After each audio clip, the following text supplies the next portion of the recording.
کہتے ہیں سننے کی بہترین آوازوں میں سے ایک بہترین آواز ضمیر کی بھی ہے۔ کبھی کبھی ضمیر ہمیں بار بار جھنجھوڑتا ہے اور بتانے کی کوشش کرتا ہے کہ اے انسان، دیکھو تم کیا ہو اور کیا کر رہے ہو۔ جی ہاں ناظرین، میں حمیرہ جہاں زیب آج آپ کے سامنے ایک ایسا افسانہ پیش کرنے جا رہی ہوں جو احمد ندیم قاسمی کا تحریر کردہ ہے، جس میں وہ اسی طرح کے چند اور پیغامات ہمارے لیے پیش کرتے ہیں۔ احمد ندیم قاسمی، جن کا شمار پاکستان کے مایہ ناز مدبر، شاعر، مصنف اور افسانہ نگاروں میں ہوتا ہے۔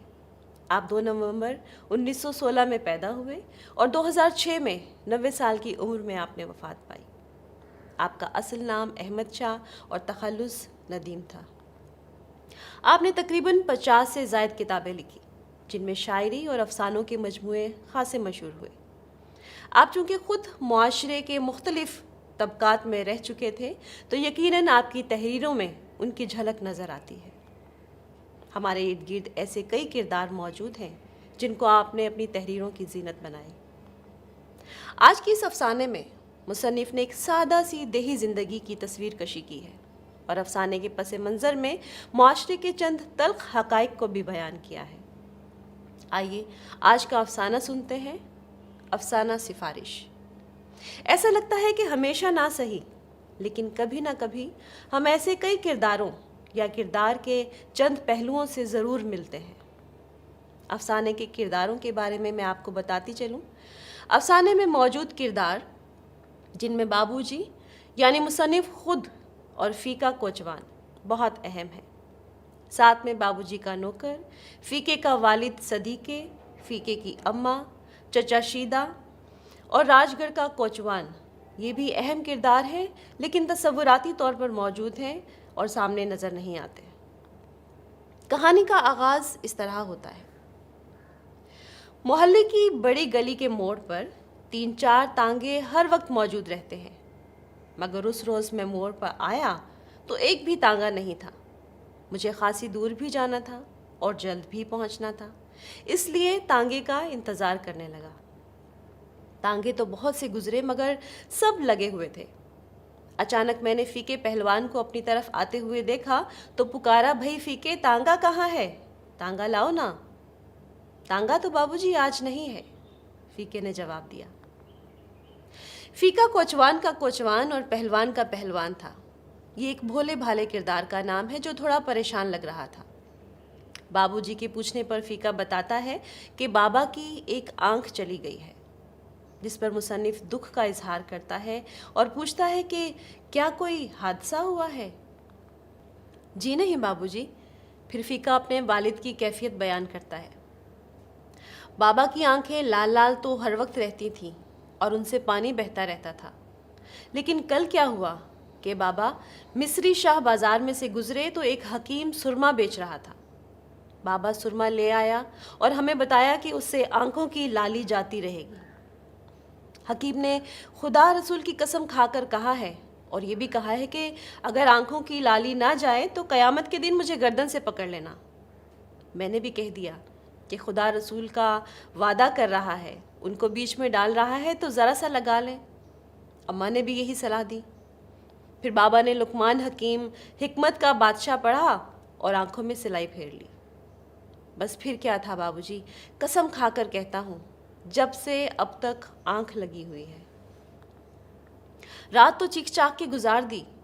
پھر صبح محلے کے سارے کوچوان اکٹھے ہوئے تو ان میں سے چچا شیدے نے کہا کہ پوست کے ڈوڈے کو پانی میں ابالو اور اس سے آنکھ دھو لو۔ دھوئی پر بابا اسی طرح تڑپتا رہا۔ پھر کسی نے کہا کہ پالک کا ساگ ابال کر آنکھوں پر لگاؤ۔ وہ بھی لگایا اور جب کھولا تو بابا نے صاف کہہ دیا کہ اب کیا جتن کرتے ہو، آنکھوں کا دیا تو بجھ گیا ہے۔ ناظرین، یہاں افسانہ ہمیں بتاتا ہے کہ کچھ الفاظ اور جملے اس قدر بھاری ہوتے ہیں کہ ان کا خمیازہ بھگتنا پڑتا ہے، جیسے مصری شاہ کے حکیم کا سرما اور اس کی خدا اور رسول کی قسمیں کھانا۔ ہمیں ہر بس گلی کوچے کے اندر ایسے بہت سے لوگ ملیں گے جو اپنی روزی کی خاطر دوسروں کی جان کو خطرے میں ڈال دیتے ہیں، اور عام عوام خدا رسول کے واسطے سن کر ان کو حقیقت مان لیتی ہے اور نقصان کا شکار ہو جاتی ہے۔ اور ایک اور پیغام جو ہمیں یہاں ملتا ہے کہ نیم حکیم خطرہ جان. ہم نے یہ محاورہ کئی مرتبہ سن رکھا ہے. آج سمجھ میں آتا ہے کہ یہ کس قدر اہم ہے. آج بھی کورونا کی وبا کے وقت ہزاروں نیم حکیم نکل آئے اور نت نئے تجربات میڈیا پر سب لوگوں کو پیش کر دیے، جن کے ذریعے سے لوگوں کی زندگیوں کو تختہ مشق بنایا گیا کہ فلاں پھکی کورونا کا علاج ہے، فلاں جڑی بوٹی کورونا کا علاج ہے. ایسے میں ہمیں سمجھنا ہے کہ انسان کی زندگی تختہ مشق نہیں ہونی چاہیے، ورنہ ہمارے اور ہمارے پیاروں کے لیے زندگی بہت اذیت ناک ہو جاتی ہے. فیکے کے والد کی یہ حالت سن کر بابو جی نے پوچھا کہ پھر کیا ہوا؟ تو فیکا ممنونیت سے بولا کہ بس بابو جی، خدا آپ کا بھلا کرے. بابا کو ایک ہسپتال لے گئے، پھر دوسرے ہسپتال لے گئے، لیکن دونوں میں جگہ نہیں ملی. دوپہر کو راج گڑھ کے ایک کوچوان نے بتایا کہ اس کا سالہ میو ہسپتال میں چوکیدار ہے. اس کی سفارش سے جگہ تو مل گئی ہے، لیکن برآمدے میں. پر بابو جی، شام ہونے کو آئی ہے، نہ تو کوئی ڈاکٹر آیا ہے اور نہ ہی کوئی نرس. آپ صاحب لوگ ہیں، میں آپ کے آگے ہاتھ باندھتا ہوں، آپ میرے ساتھ چل کر کسی ڈاکٹر سے کہہ دیجئے کہ میرے والد کو دیکھ لے. ناظرین، ایک اور اہم بات جو یہ افسانہ ہمیں بتا رہا ہے کہ یہ ہماری نفسیات کا حصہ بن گیا ہے کہ ہمارے ادارے کسی کی سفارش کے بغیر کام نہیں کرتے، اور غالباً معاشرے میں ایسا بھی ہوتا ہے. اس لیے ہر بھلا آدمی اپنے مشکل کے وقت اپنے سے اونچے سٹیٹس کے لوگوں سے مدد اور سفارش کا طلبگار رہتا ہے. اور دوسرا اہم نکتہ جو ہمیں فیکے نے بتایا کہ مشکل میں اپنے ہی کام آتے ہیں. راج گڑھ کے کوچوان کا اس کی مدد کرنا اور اس کے والد کو ہسپتال میں جگہ دلانا ایک بہت اہم بات تھی، جو ہمیں یہ پیغام دیتا ہے کہ ایک برادری اور خاندان کا یکجا ہونا ہر دکھ سکھ میں ہمارے لیے بہت اہم ہے. کسی شاعر نے کیا خوب کہا ہے، فرد قائم ربط ملت سے ہے تنہا کچھ نہیں، موج ہے دریا میں اور بیرون دریا کچھ نہیں. اس کے بعد فیکا کہتا ہے کہ بابو جی، آپ تھک تو نہیں گئے؟ فیکے کی پریشانی سن کر میں نے کہا، وہاں ہسپتال میں ایک ڈاکٹر ہے، ڈاکٹر عبدالجبار.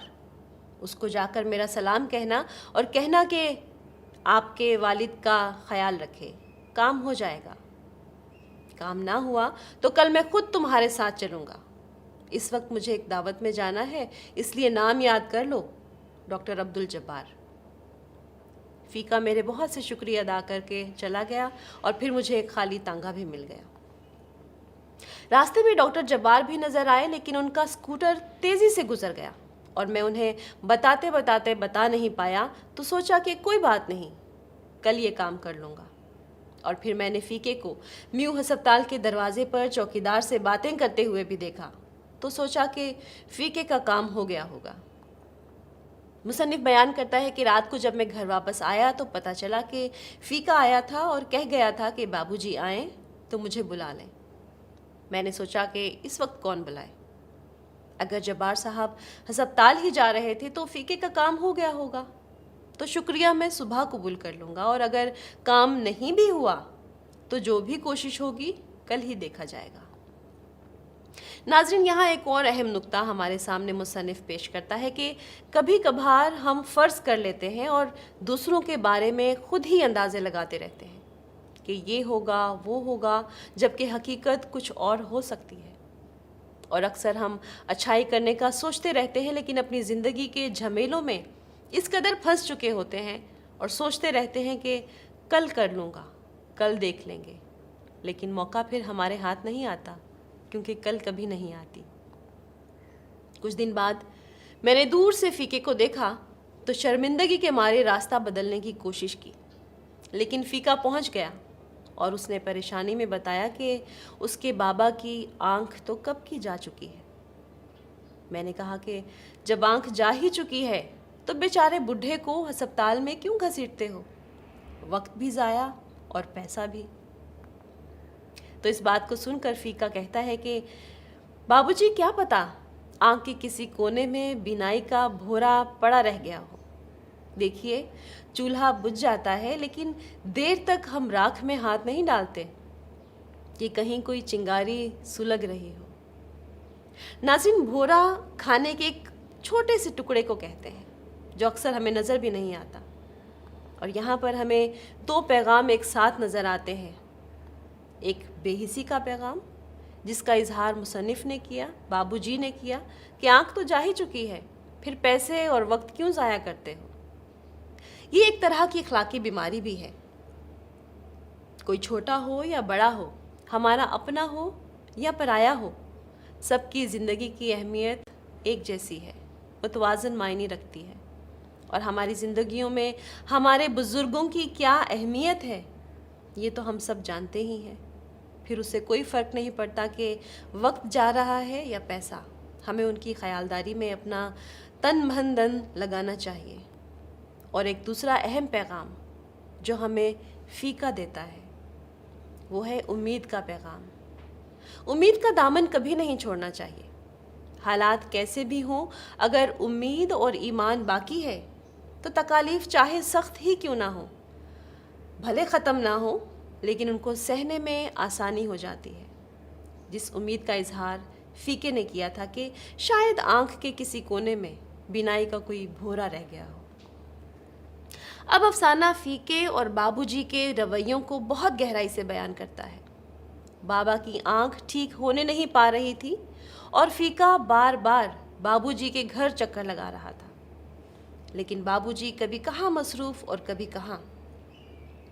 فیکا اس خیال سے کہ بابو جی کی پہنچ ہے اس لیے کام ہو جائے گا، اور بابو جی اپنی زندگی میں اس کے معاملات میں اتنے مصروف کہ فیکا ان کے لیے اتنا اہم کیسے ہو سکتا تھا۔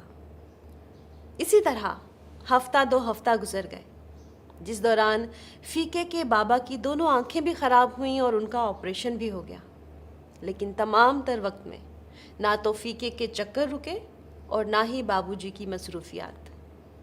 شاید 2-2.5 ہفتے کے بعد دروازے پر دستک ہوئی۔ نوکر نے آ کر بتایا کہ فیکا کوچوان آیا ہے۔ میں نے بھی اسے کھڑکی سے دیکھ لیا تھا، وہ بالکل ہلدی ہو رہا تھا۔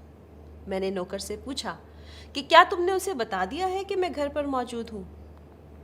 نوکر بولا جی ہاں، بس میرے منہ سے نکل گیا۔ بڑے احمق آدمی ہو۔ میں نے اسے ڈانٹا اور کہا کہ جاؤ کہہ دو کہ میں کپڑے بدل کر آ رہا ہوں۔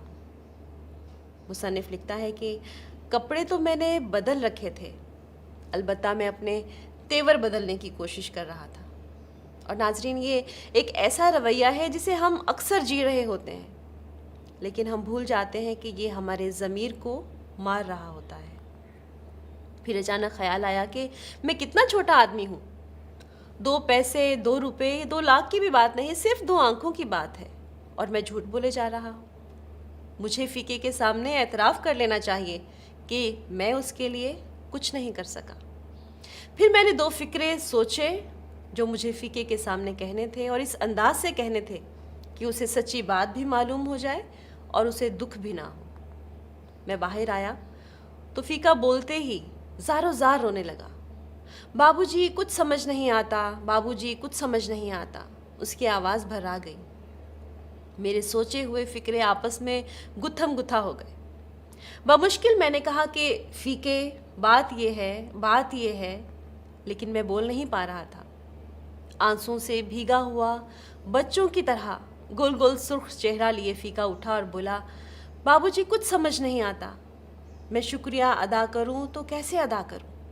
میرا بابا ٹھیک ہو گیا ہے، اس کی دونوں آنکھیں ٹھیک ہو گئی ہیں، اسے بینائی اللہ نے دی ہے اور آپ نے دی ہے، آپ نے مجھے خرید لیا ہے بابو جی، خدا کی قسم میں عمر بھر آپ کا نوکر بن کر رہوں گا۔ اور میں نے ایک لمبی گہری سانس لی اور کہا کوئی بات نہیں فیکے، کوئی بات نہیں۔ اور یہاں افسانہ ختم ہوتا ہے۔ یہ افسانہ معاشرے میں اونچ نیچ، ذات پات اور کلاس سسٹم کا افسانہ ہے۔ یہ ضرورت، سادگی اور اخلاص کا افسانہ ہے، اور ساتھ ہی ساتھ خود غرضی، بڑا پن اور بے ضمیری کا افسانہ بھی ہے۔ یہ افسانہ ان احساسات پر بھی روشنی ڈالتا ہے جو ایک بے غرض انسان اپنے دل میں لیے پھرتا ہے، اور اس کی توقع، وہ دوسروں سے بھی رکھتا ہے۔ افسانے میں یہ فیکا محض ایک کردار نہیں بلکہ ہمارے ضمیر کی آواز ہے جو بار بار آ کر دستک دیتی ہے کہ جاگو، اور ہم اسے ٹالتے رہتے ہیں۔ ہمارے اچھائی کرنے کے ارادے ہماری انا، غرض، مرتبے اور زندگی کی باغ دوڑ میں لاپرواہی کی بھینٹ چڑھ جاتے ہیں، جسے منیر نیازی بہت ہی پیارے انداز میں پیش کرتے ہیں۔ ہمیشہ دیر کر دیتا ہوں میں، ضروری بات کہنی ہو، کوئی وعدہ نبھانا ہو، اسے آواز دینی ہو، اسے واپس بلانا ہو، ہمیشہ دیر کر دیتا ہوں میں۔ مدد کرنی ہو اس کی، یار کی ڈھارس بندھانا ہو، بہت دیرینہ رستوں پر کسی سے ملنے جانا ہو، ہمیشہ دیر کر دیتا ہوں میں۔ کسی کو موت سے پہلے کسی غم سے بچانا ہو، حقیقت اور تھی کچھ، اس کو جا کر یہ بتانا ہو، ہمیشہ دیر کر دیتا ہوں میں۔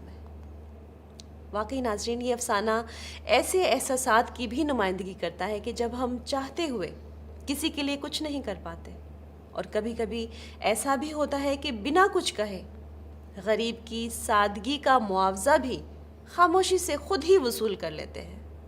جیسے مصنف نے کہا کہ کوئی بات نہیں فیکے، کوئی بات نہیں۔ امید ہے آپ کو آج کا افسانہ پسند آیا ہوگا۔ اپنی آراء سے ہمیں ضرور آگاہ کیجیے گا۔ اپنا بہت خیال رکھیے گا۔ آپ کی توجہ کا شکریہ۔ اللہ حافظ۔